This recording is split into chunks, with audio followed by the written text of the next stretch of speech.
Hi, back again with me food. On this occasion we will go for a walk in Japan and see processed sashimi from jumbo sea conch.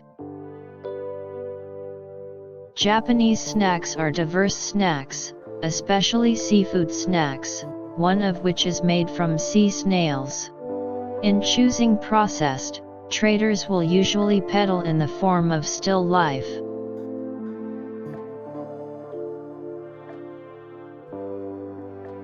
After the customer chooses what he wants, the merchant will immediately process it on the spot. The first thing to do is to clean these big snails and get rid of the droppings. After the dirt is removed, then clean it with clean water.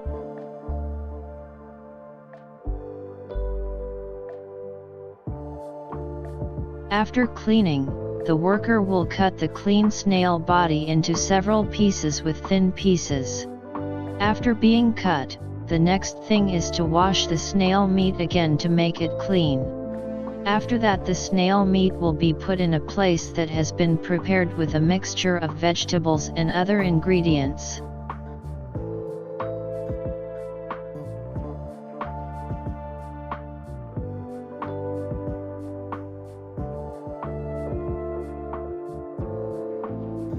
In addition, the next product is stir-fried conch meat. After the conch is thinly sliced, the workers will cook the conch over low heat in a little mixture of other complementary ingredients. After the conch meat is cooked, served in place, and the conch meat stir-fry is ready to be enjoyed.